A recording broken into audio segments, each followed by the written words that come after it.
Il y a une semaine, Monsieur Phi sortait une vidéo sur l'identité personnelle, et j'ai la naïveté de croire que la personne qui a fait cela, c'est moi. Mais qu'est-ce qui me justifie à soutenir une chose si extraordinaire? Aujourd'hui donc on continue sur l'identité personnelle et on va y mettre un tel bazar qu'à la fin on se demandera si la meilleure solution c'est pas encore de tout jeter à la poubelle. Après tout, est-ce qu'on a vraiment besoin de croire en un moi qui dure à travers le temps?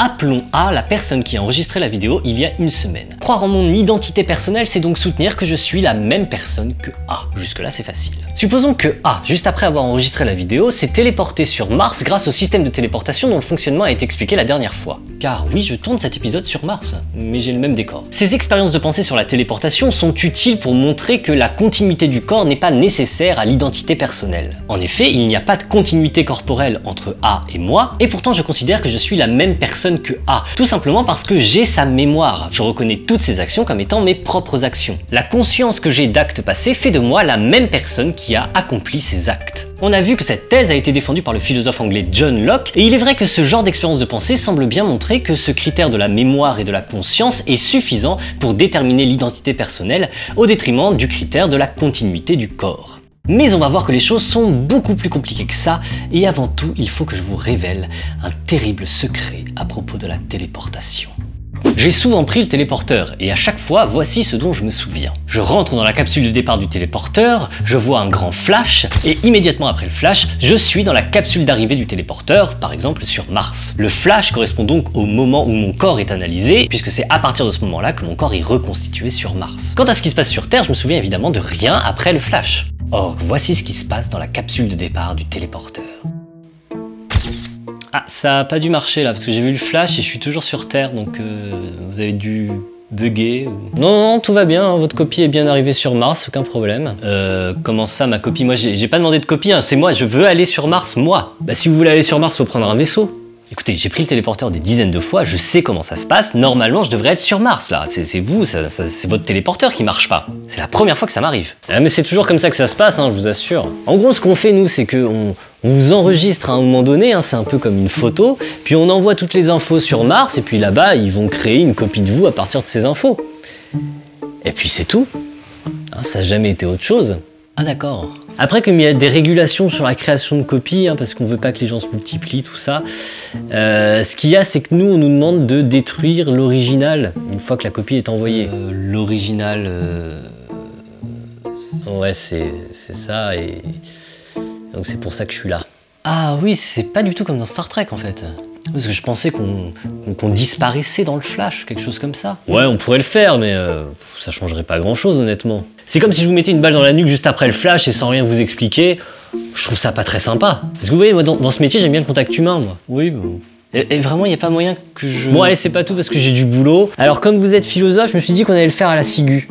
À votre avis, si j'apprenais que ça se passe comme ça, la téléportation, est-ce que j'aurais envie de prendre le téléporteur pour rentrer chez moi? Non, j'ai pas envie de mourir. Pour moi, ce qui va se passer, c'est que je vais monter dans le téléporteur et je vais me faire tuer. Soit immédiatement au moment du flash, soit un peu plus tard par un employé qui aime le contact humain. Mais ça change pas grand chose, en fin de compte, je vais mourir. Et je veux bien que ce soit une consolation de savoir qu'une copie de moi va être créée ailleurs avec mes souvenirs. Mais j'ai vraiment du mal à m'identifier avec cette copie, en fait. Quand je me projette dans le futur, je m'identifie à la personne qui va mourir dans la capsule d'entrée du téléporteur, pas à la copie qui va sortir de la capsule d'arrivée. Mais à l'inverse, quand je me tourne vers le passé, j'ai dans ma mémoire plein de voyages que j'ai déjà fait grâce à ce système de téléportation. Et je me considère moi-même comme la personne qui a fait tous ces voyages. Quand je dis que j'ai déjà pris plein de fois le téléporteur et que ça a toujours marché jusque-là, c'est vrai, ou en tout cas c'est cohérent par rapport à mes souvenirs. Savoir qu'on a tué l'original après la téléportation, ça ne change rien au fait que je me considère comme la même personne qu'il y a une semaine avant ma téléportation sur Mars. Les actions passées de Monsieur Phi avant la téléportation, je les reconnais toujours comme étant les miennes. Tout ça pose un problème très intéressant. Et pour bien le poser, commençons par présenter la situation d'une façon tout à fait neutre, sans parler du tout de personne. Ce qu'on a d'abord, c'est un organisme qui entre dans le téléporteur sur Terre. À l'instant T du flash, la constitution matérielle de l'individu est complètement analysée et toutes les informations sont envoyées sur Mars. Toujours sur Terre, après cet instant T, l'organisme continue d'exister un petit moment avant d'être détruit par un employé dont c'est le travail. Ça pourrait être une autre méthode, mais l'important n'est pas là. Parallèlement, un peu après T sur Mars, un nouvel organisme est fabriqué dont la constitution matérielle est exactement la même que celle de l'organisme analysé au temps T sur la Terre. Et c'est là tout ce qu'il se passe. Maintenant, on va se demander comment décrire ces choses en termes de personnes. Admettons que le corps jusqu'à l'instant T est le corps d'une personne A. Et admettons que ce même corps après l'instant T est le corps d'une personne B. Et notez bien que c'est pas parce que j'utilise deux lettres différentes que j'exclus que ces deux personnes puissent être identiques. Tout au contraire, on a d'excellentes raisons de penser que A et B sont la même personne. En effet, entre B et A, il y a à la fois continuité corporelle et mémoire commune. Ça fait deux bonnes raisons de penser qu'ils sont identiques. En outre, on a vu que si je suis A et si je sais ce qu'on réserve à B, eh bien sans doute je ne voudrais pas monter dans le téléporteur. Ça montre que à la place de A, je me soucie de B comme de mon moi futur. À la place de A, donc je me considère bien comme identique à B.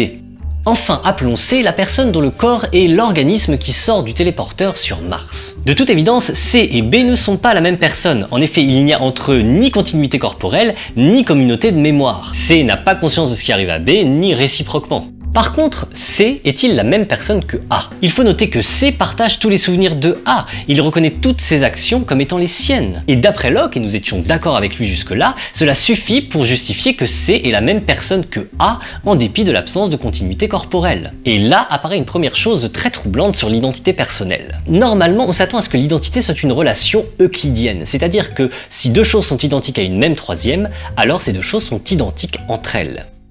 Or ici, ce n'est pas le cas. C est la même personne que A, B est la même personne que A, et pourtant C et B sont bien deux personnes distinctes.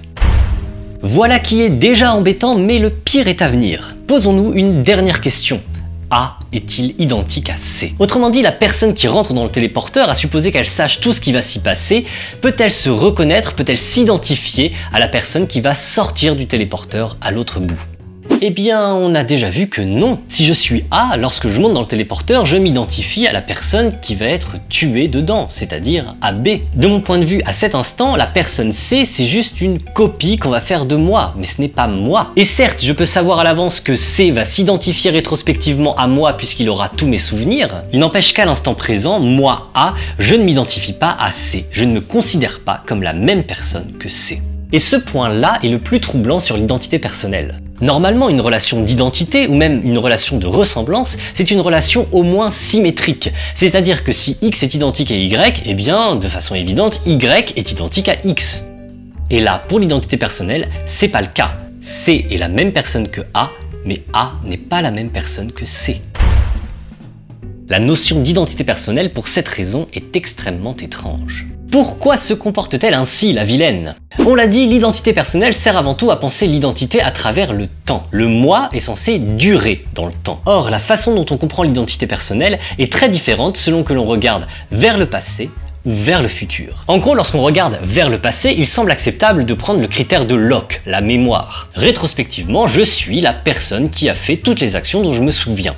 Soit. Voilà pourquoi C se reconnaît comme identique à A. Mais l'identité personnelle concerne aussi notre façon de nous projeter dans le futur. Or, comment appliquer ce critère dans le futur? Il est évident que je ne peux pas me souvenir des actions d'un moi futur. Ce critère, la mémoire, est clairement un critère qui ne peut fonctionner que dans un sens, vers le passé. Quel critère d'identité utilisons-nous donc lorsque nous regardons plutôt vers le futur? Eh bien, il y a de bonnes raisons de penser que là, c'est plutôt le critère de la continuité corporelle qui va nous tenir à cœur. Ça expliquerait pourquoi A s'identifie plutôt à B qu'à C. Il y a effectivement continuité corporelle entre A et B et non entre A et C. Et pour mieux justifier que c'est bien la continuité corporelle qui compte avant tout lorsqu'on se projette dans le futur, on peut forcer les choses en considérant le scénario suivant. Supposez qu'au moment T du flash, toute la mémoire de l'organisme soit immédiatement effacée. Il ne sait plus qui il est, il a tout oublié, sa mémoire est redevenue pour ainsi dire vierge. Donc dans ce scénario, B n'est plus la même personne que A. En effet, B ne peut plus reconnaître les actions de A comme étant les siennes, il a tout oublié. Maintenant, connaissant toutes ces conditions,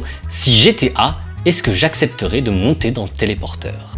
Non, et encore plus non, car je m'identifie toujours à B, et le fait que B ne puisse pas s'identifier à moi rétrospectivement ne change rien au fait que moi, je m'identifie à lui maintenant.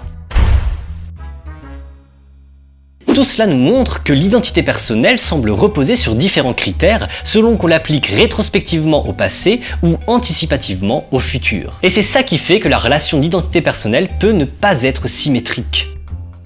Si moi présent, j'identifie un moi passé à partir du critère de la mémoire, il n'est pas garanti que ce moi passé, quand il était présent, m'aurait reconnu comme étant son moi futur, puisque, anticipant le futur, il utilise alors un autre critère d'identité, le critère de la continuité corporelle. Bref, si vous n'avez pas tout compris à cette phrase, c'est pas si grave, en tout cas vous voyez à quel point c'est le bordel. L'identité personnelle est censée nous donner l'idée d'une stabilité du moi à travers le temps. Or, si les critères de l'identité d'une personne ne sont pas les mêmes selon qu'on regarde le passé ou le futur de la personne, cela fait que les critères de l'identité de la personne ne sont pas stables à travers le temps. On peut tout savoir sur A et C, mais on ne peut pas savoir si A et C sont absolument parlant la même personne. Du point de vue de A, plutôt non, du point de vue de C, plutôt oui, mais il n'y a pas de réponse absolue. C'est extrêmement insatisfaisant et me donne envie de me taper la tête contre un mur. On pourrait continuer longuement à exposer toutes sortes de scénarios à base de téléportation, de mémoire qui se balade, de scission ou de fusion d'individus, etc., etc.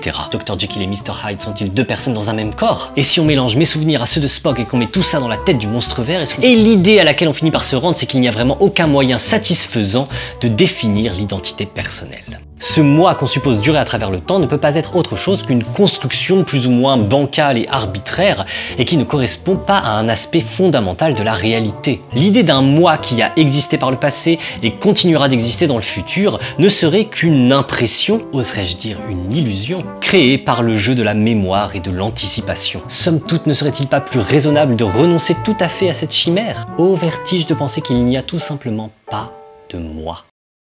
Thèse curieuse et sur laquelle David Hume aussi bien que le Bouddha sont tombés d'accord. Et lorsque David Hume et le Bouddha tombent d'accord sur quelque chose, je pense que ça mérite examen. Mais ce sera pour une autre fois. Vu que le téléporteur tue ses usagers, on peut dire que Spock s'est fait tuer un bon millier de fois et j'y suis pour rien. Et franchement, essayez de regarder Star Trek en vous disant qu'à chaque fois qu'un type prend un téléporteur, en fait, il meurt. Ça rend les choses à la fois drôles et tragiques. Je conclurai donc tout cela dans un prochain grain de philo consacré en toute simplicité à l'inexistence du moi.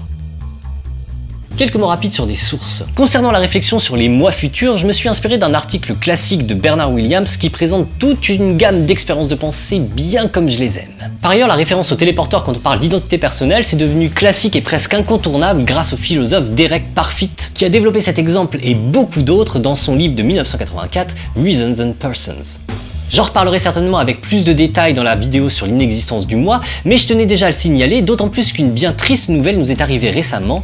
Derek Parfit est mort au tout début de cette année, le 1er janvier 2017.